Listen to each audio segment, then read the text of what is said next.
Yes world consortium লিমিটেডের মতো এত বড় একটা প্ল্যাটফর্মে আমি আজকে সেলিব্রিটি হিসেবে উপস্থিত হতে পারতাম না। তো তার জন্য একটা বড় একটা করতালি আশা করছি।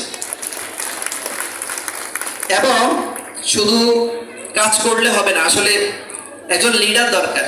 আমি ধন্যবাদ জানাচ্ছি আমার নোয়াখালীর ডাইনামিক লিডার এবং আমার mentor MD Rafiqul Islam sir এবং নিয়ামত স্যার, ওনাদের জন্য সর্বোচ্চ একটি করতালি আশা করছি।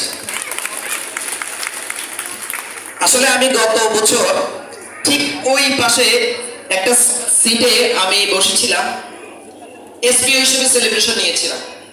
তখন আসলে খুব আক্ষেপ ছিল যে কিছু বলতে পারলাম না, শুধু একটা ব্যাগ ধরাই দিল, এরপর চলে আসলাম। এতজন মধ্যে আমি আসলে কিছু বলতে পারিনি।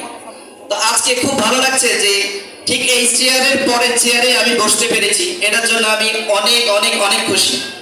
আসলে আমার গত কয়েকদিনের একটা হিস্ট্রি বলি। আসলে ডিও হওয়া কিন্তু এত সহজ না, আবার খুব বেশি কঠিনও না, সেই গল্পটাই বলছি। আমার টার্গেট ছিল সাইফুল স্যার একটা কথা বলতো যে আপনি এমন ভাবে কাজ করবেন যেন প্রত্যেকটা সেলিব্রেশনে যেন আপনি স্টেজে উঠতে পারেন। তো আমি প্রথম জয়েন করার 3 মাস পরে আমি এসপিও সেলিব্রেশন নিয়েছিলাম, তারপর কক্সবাজার সেলিব্রেশন নিয়েছিলাম গত কিছুদিন আগে এডিও হিসেবে। ঠিক 6 মাস পরে বা 5 মাস পরে আমি আবার ঠিক এই স্টেজে ডেভেলপমেন্ট অফিসার হিসেবে স্টেজে উঠেছি। তো আমার টার্গেট আছে যে আমি আগামী কক্সবাজার সেলিব্রেশনে যেন ইনশাআল্লাহ অ্যাসিস্ট্যান্ট ম্যানেজার হিসেবে উঠতে পারি। তো সেটার জন্য আমাকে দোয়া করবেন সবাই। আসলে ডেভেলপমেন্ট অফিসার হওয়াটা এত সহজ বিষয় না। আমার এমনও ইতিহাস ছিল যে আমি সকাল 7টা বাজে আমি বাসা থেকে বেরোতাম, রাত 12টা বাজেও আমার কাজ শেষ হতো না। আমার টার্গেট ছিল যে আমাকে যেভাবেই হোক আমাকে ডিও হতেই হবে। তা আমি এমডি স্যারকে বলেছিলাম যে স্যার কবে সেলিব্রেশন দিবেন, আরেকটু পরে দিলে হয় না? স্যারে বললো না, এর আগেই আপনাকে হতে হবে। স্যার আমি করে দেখিয়েছি, আমার জন্য দোয়া করবেন ইনশাআল্লাহ।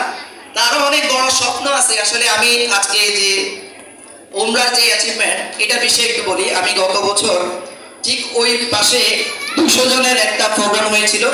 ওখানে যারা হজ করে এসেছে, উমরা হজ করে এসেছে, আমি দেখে আমার এত ভালো লেগেছে। আমি তখনই সিদ্ধান্ত নিয়েছি যে আমি যদি কখনো উমরা হজ করি আমি এই কোম্পানির মাধ্যমে করবো ইনশাল্লাহ। সেটা হয়েছে এবং আমি সামনে 29 তারিখে যাচ্ছি। তো আর বেশি কিছু বলবো না, আমাকে একটা টিকিট ধরাই দিয়েছে যেন সংক্ষিপ্ত করি। আমার অনেক কথা আছে, অনেক কথা বলবো ইনশাল্লাহ বড় কোনো পরিবেশরে, যেন আমি অনেক সময় পাই। সেটার জন্য সবাই আমার জন্য দোয়া করবেন। ধন্যবাদ। আসসালামু আলাইকুম। অনেক বেশি ধন্যবাদ।